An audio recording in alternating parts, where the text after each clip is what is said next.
kasama natin ngayon dito sa Lights, Camera, Obra ang isang napaka-espesyal na panauhin.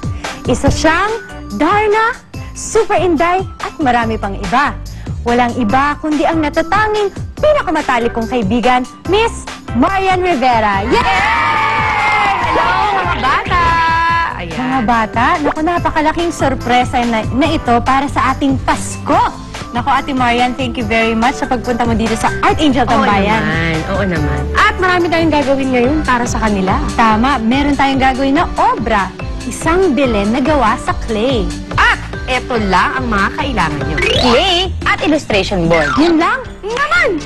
Yun lang, makakagawa na kayo ng Belen na gawa sa clay. Tama. Diba? O yun, ate, simulan na natin. Lights, camera, obra!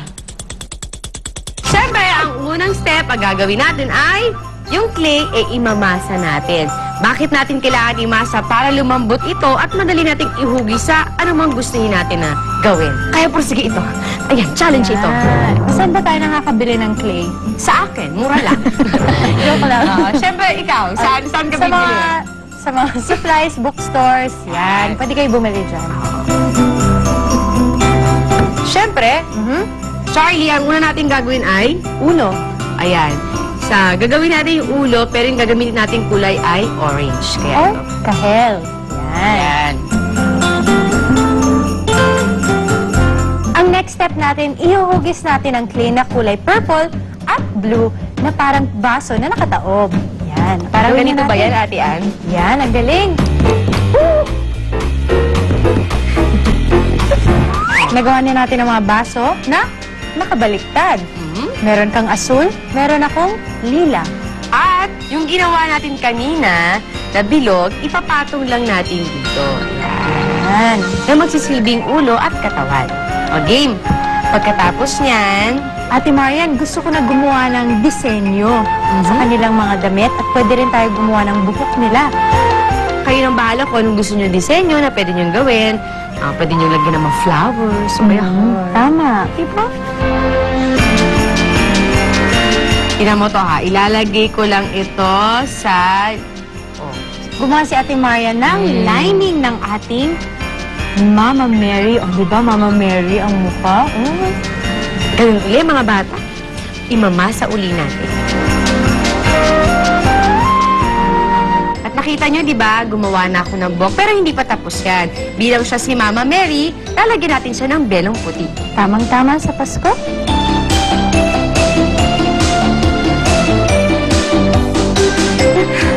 Ang galing mo naman. Designer ka ba? Hindi, construction worker.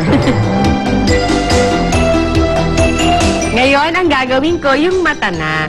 So, bibig, tsaka ilong. Ayan, so ako gagawa ng ngiti mo. Dapat kasing gandang umiti ni Miss Marian. Ayan, so nagawa ko na si Papa Joseph. Ang susunod na gagawin ni Ate Marian ay ang kanyang baston. Dahil ako yung gumawa ng ngiti mo. Ako ang gagawa ng tungkod mo. Oh, sige. Diba? Sweet! Sige. Oh, sige. So, ang gagamitin ko ng kulay ay yung brown, diba? Yan. Tama. Madali lang ito.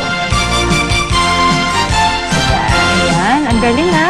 Oh, diba? Sobrang galing. Ayan, so nakagawa kami ni Ate Marian ng iba't ibang mga characters na nandun sa Belen. Katulad nito, mga sheep o tupa. Yan, ang galing talaga ni Ate yan, no? O, dito naman, gumawa tayo ng mga 3 kings. Of course. Yan. Nandun sila at very present sa ating Belen. At huwag natin kakalimutan ang birthday celebrant pag Pasko. Walang iba kundi si Papa Jesus. Yan ang ating baby Jesus. So, ang gagawin natin ngayon, Ate Ann, ay ipupwesto na natin yung mga nagawa natin. Okay, tama. Gumawa kami ni Ate Marian ng illustration board na may mga nakapatong na clay. O, ayan. So, pwede niyong ilagay ito sa ibabaw ng table or kahit sa tabi ng inyong Christmas tree.